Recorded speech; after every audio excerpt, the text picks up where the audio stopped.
Welcome to the Pardes channel. Today we explain Prophets Isaiah chapter 19 in a clear and simple way, step by step.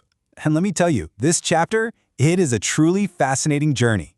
We're going to look strictly at the simple, plain text of the verses to understand this incredible story of a nation that experiences, well, total devastation, only to find the most unexpected and miraculous restoration at the end.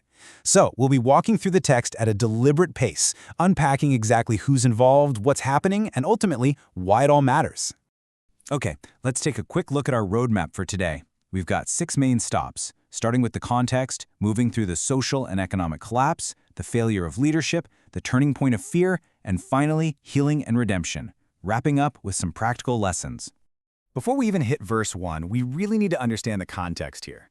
Chapter 19 is this self-contained vision focusing exclusively on Egypt. It walks systematically through a divine judgment that eventually leads to a profound spiritual awakening. We're literally watching the complete dismantling of a world superpower, from its physical resources to its brilliant advisors, leading right up to a moment of total transformation. The text takes us deep into the heart of an empire, showing us exactly how earthly might can just disappear in an instant. Section 2. Social and Economic Collapse. A Kingdom Divided. We're starting right with the breakdown of Egyptian society, as the text outlines exactly what happens when a nation loses its foundations. So what's really fascinating about the opening of verse 1 is how it establishes exactly who is acting and who is receiving the action.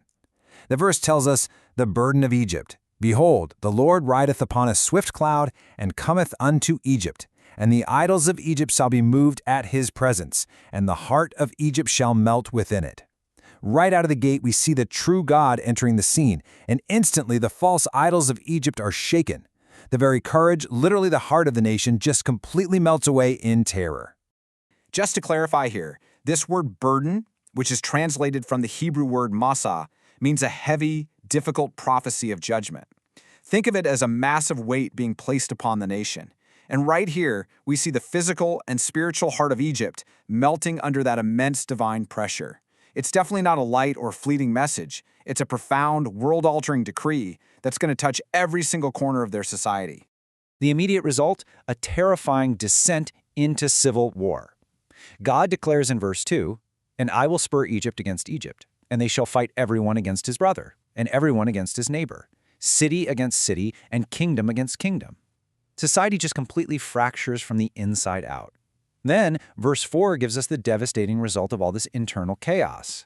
God will hand the Egyptians over to a cruel lord and a fierce king. This fierce king will rule over them. So, this internal division leaves them entirely vulnerable to a really harsh, oppressive rule. Now, you might be wondering, what is their reaction to this massive crisis? Well, verse 3 tells us that, instead of turning to God, the spirit of Egypt is made empty. In sheer desperation, they seek out idols, whisperers, and ghosts. They're consulting practitioners of necromancy and familiar spirits. This totally highlights their absolute spiritual confusion. When the real pressure is on, they're turning to empty illusions and dark arts instead of seeking true wisdom or looking to the Creator. Verses 5 through 10 give us this devastating step-by-step breakdown of their economic collapse. The Nile, which is absolutely the lifeblood of Egypt, it completely fails. The waters dry up from the sea, and the river is drained. The reeds and flags wither away. Every sown piece of land near the river is just driven away into nothing. The fishermen, who completely relied on the river for food and trade, they lament and languish. The workers of combed flax and the cotton weavers are utterly confounded. The whole foundation of the nation's economy, agriculture, fishing, textiles, it's all literally drying up. Section 3. The failure of leadership. The folly of the wise. This total economic ruin is matched by a complete collapse of Egypt's famed political leadership.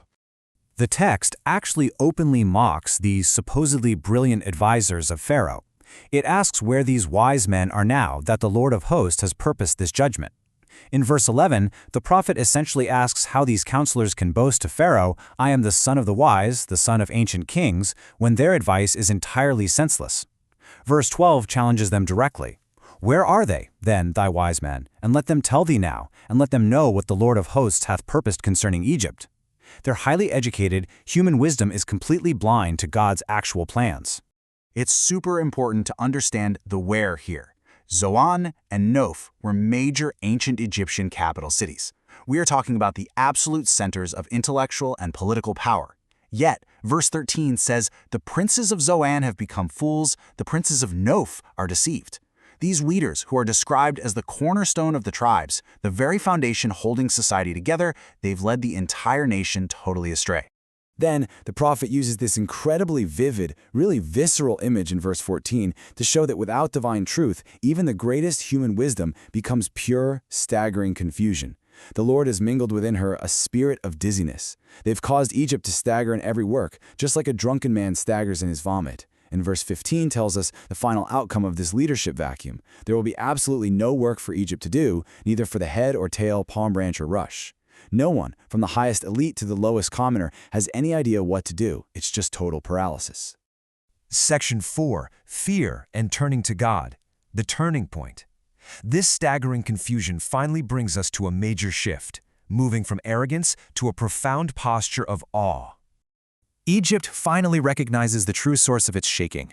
They develop a profound fear of the Lord of hosts and begin respecting the land of Judah.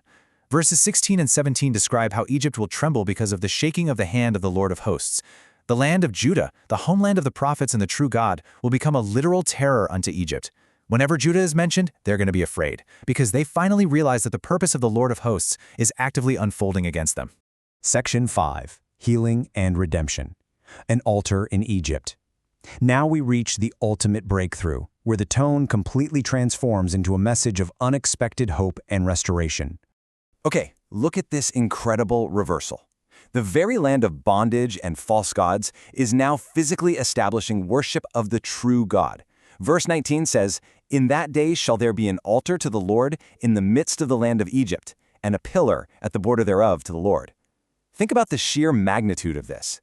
Egypt, historically the great oppressor and the absolute epicenter of idolatry, is placing an altar right in its center and a pillar at its border, boldly declaring its allegiance to the Lord. Wow. And verse 20 explains exactly why this happens. This altar and pillar are a sign and a witness. When the Egyptians find themselves oppressed, likely by that fierce king we mentioned earlier, they cry out unto the Lord. And guess what? God doesn't turn them away. Instead, he sends them a savior and a defender who will deliver them. The very God who brought Israel out of Egypt is now saving the Egyptians themselves when they humble themselves and call upon his name. This marks a complete 180-degree transformation of the Egyptian people. As verse 21 says, "And the Lord shall make himself known to Egypt, and the Egyptians shall know the Lord in that day." They move from their initial state of empty spiritualism, consulting ghosts and whisperers, to a final state where they worship with sacrifice and offering. They're making vows to the Lord and actually performing them. It is a genuine structural change of heart. Verse 22 acts as the ultimate summary of the chapter's deep theological point. God strikes them down only so that he can ultimately heal them when they return to him. The text says, "And the Lord will smite Egypt, smiting and healing, and they shall return unto the Lord, and he will be entreated of them, and will heal them."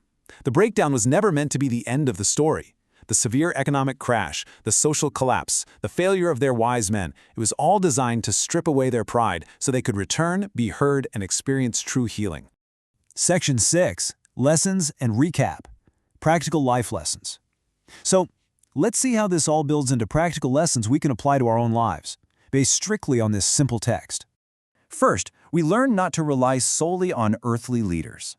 No matter how great human wisdom or political power seems, like those ancient princes of Zoan and Noph, it is entirely fragile without divine truth. Second, we see that hardship, though deeply painful, can serve as a massive wake-up call. Sometimes, a smiting is the prerequisite for a healing. And third, God's mercy is boundless. His salvation is available to anyone, even a former historical enemy like ancient Egypt, if they simply set aside their pride and cry out to him in genuine distress. In short, we've just walked step by step through a masterclass in divine judgment, bringing about ultimate, merciful redemption. We watched the complete breakdown of Egypt's society, the drying up of its river-based economy, and the staggering failure of its leadership. But then, we saw their fearful realization of God's power, and finally, their miraculous healing, beautifully symbolized by that altar standing right in the midst of their land. It leaves us to deeply consider how quickly our own foundational structures can be shaken, right? And how ready are we to turn back and be healed? If a nation so historically entrenched in pride and false beliefs as ancient Egypt can experience such a radical transformation simply by acknowledging truth and crying out to the Lord, it begs a really powerful question. What broken areas of our own lives are just waiting for that exact same breakthrough? Thank you for learning with us. If this helped you understand the chapter better, like, subscribe, and join us for the next chapter.